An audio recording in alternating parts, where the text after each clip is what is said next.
Hello दोस्तों, welcome back to my channel. तो आज हम बताएंगे कैसे आप एस एडमिन थीम को आप कोडिग्नाइटर 3 के साथ इंटीग्रेट करेंगे। ये सिंपल प्रोसेस है, जैसे हमने प्रीवियस ट्यूटोरियल में देखा कैसे एक एडमिन थीम को आप कोर पीएचपी में इंटीग्रेट करेंगे या लैरावेल में कैसे इंटीग्रेट करेंगे। सिंपल प्रोसेस है।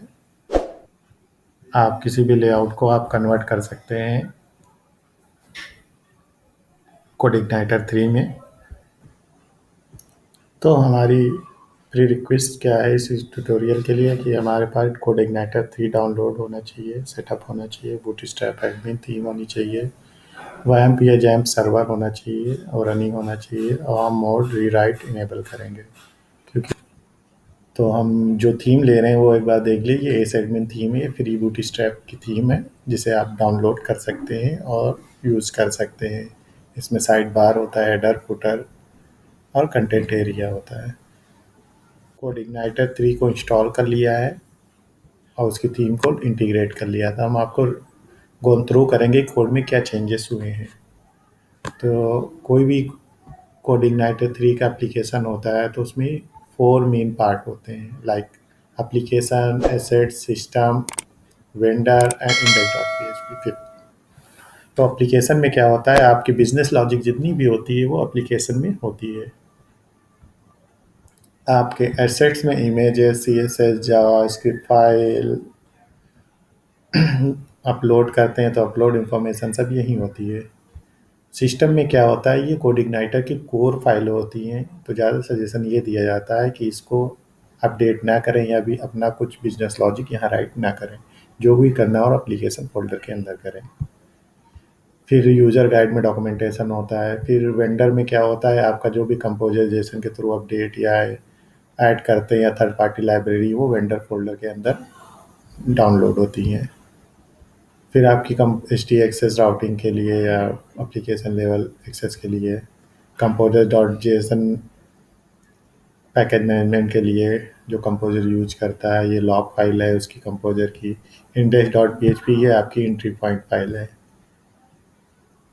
कोड इग्नाइटर एप्लीकेशन के लिए। तो हमने क्या किया है, हमने एस एडमिन थीम को डाउनलोड कर लिया है, उसकी फॉन्ट, सी एस एस और जे एस फाइल को पर्टिकुलर फोल्डर में कॉपी पेस्ट कर दिया है।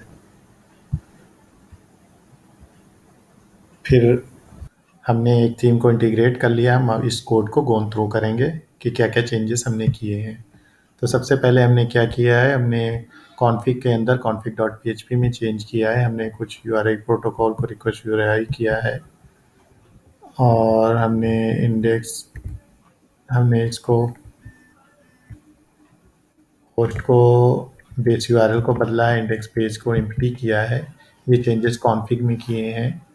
htaccess में हमने यूज़र फ्रेंडली यूआरएल चेंज करने के लिए htaccess फाइल में कुछ चेंज किए हैं। तो अगर आप htaccess फाइल देखेंगे तो हमने क्या किया है, ये एप्लीकेशन लेवल की htaccess नहीं है, ये एप्लीकेशन लेवल की htaccess। यहाँ तो हमने इंडेक्स php ऐड कर दिया है। ये क्या करेगा कि आपके यूआरएल में इंडेक्स डॉट पीएचपी जो भी स्ट्रिंग होगी उसे रिप्लेस कर देगा, आपके यूज़र फ्रेंडली रिप्लेस कर देगा राउट से और यूज़र फ्रेंडली यूआरएल बना लेगा। लाइब्रेरीज़ के अंदर टेम्पलेट पीएचपी फाइल बनाई है, उसमें हमने कुछ कोड लिख दिया है जो क्या करेगा, व्यूज़ को रेंडर करने में हेल्प करेगा, टेम्पलेट बेस्ड सिस्टम। फिर हमने क्या किया है, व्यूज़ के अंदर लेआउट फ़ोल्डर के अंदर एक default layout dot PHP file बना ली। यहाँ हमने एस एडमिन जो इंडेक्स डॉट एचटीएमएल कोड है वो कॉपी पेस्ट यहाँ किया है और अपने पीएचपी के और सीआई फ्रेमवर्क के रिक्वायरमेंट के बेस पे हमने कुछ सीएसएस या जेएस का टैगिंग या इंक्लूड करने का मेथड बदला हुआ है। हमने यहाँ साइड बार, हेडर, फुटर या उसको ब्रेक नहीं किया, हमने सिंपल लिख लिया है। एक ही फाइल के अंदर आप चाहें तो इसको सेपरेट फाइल में, पार्सल फाइल में बना सकते हैं, उसको यहाँ इंक्लूड कर सकते हैं। हमने ये नहीं किया है।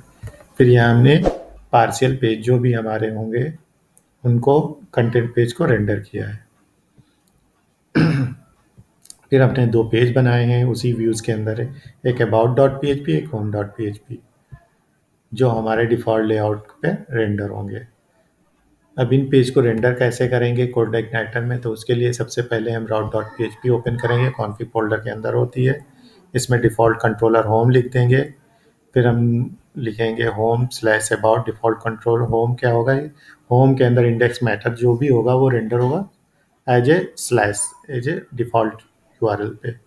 और हमने अगर होम स्लैश अबाउट करके कोई यूआरएल रेंडर कराना है तो हम उसका पाथ ऐसे दे देंगे। तो उसका ये होगा प्रोसेस कि होम कंट्रोलर वो सर्च करेगा होम नेम से और अबाउट नेम से मेथड सर्च करेगा होम कंट्रोलर के अंदर।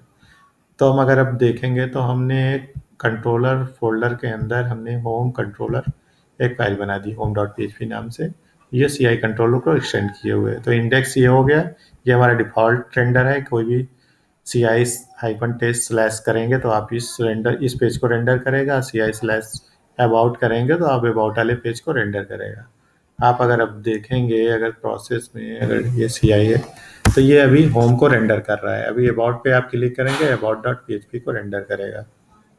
आप अगर कोई और पेज ऐड करना चाहिए या कैरियर्स का तो कैरियर आप ऐड करेंगे और उसकी एंट्री मारेंगे उसमें राउट डॉट पीएचपी में और उसका कंट्रोल होम कंट्रोलर या जो भी कंट्रोलर हो उसमें आप उसका मेथड बना देंगे और उसका व्यूज बना देंगे, वो रेंडर कर देगा।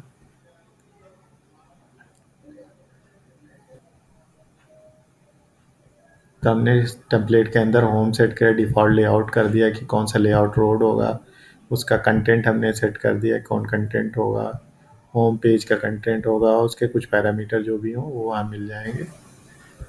ये हमने दोनों में अबाउट और इंडेक्स में कर दिया है। तो आप अगर देखेंगे तो ये परफेक्टली रेंडर हो रहा है, हमारा कस्टम लेआउट बन गया है और उस लेआउट को about us and home page render कर रहे हैं। अगर हम प्रोसेस को रिवाइंड करें तो सबसे पहले हमें एक टेम्पलेट क्लास बनाइए जो रिस्पॉन्सिबल होगी व्यूज़ को रेंडर करने के लिए। फिर हमने एक डिफ़ॉल्ट लेआउट बनाया है, उसमें हमने एडमिन थीम की पूरे हेडर फुटर और जो फाइल जेएस या सीएसएस हैं उनको इंक्लूड किया है, एक पेज रेंडर किया है लेआउट डिफ़ॉल्ट। फिर हमने उस लेआउट का यूज़ किया है अपने अबाउट एंड होम पेज में। फिर हमने एक कंट्रोलर बनाया, उस कंट्रोलर को राउटिंग में रेफरेंस किया है और राउटिंग से कंट्रोलर और व्यूज़ को रेंडर करा रहे हैं। तो ये एक सिंपल प्रोसेस है कि कैसे एक एडमिन थीम को वो कोडिग्नाइटर थीम में कन्वर्ट करेंगे। तो दोस्तों अगर ये ट्यूटोरियल आपको पसंद आया तो प्लीज़ मेरे चैनल को सब्सक्राइब करिए, लाइक करें और बेल आइकन को ज़रूर प्रेस करें क्योंकि उससे हमारे आने वाले वीडियोज़ की इन्फॉर्मेशन आपको एज ए नोटिफिकेशन मिल जाएगी।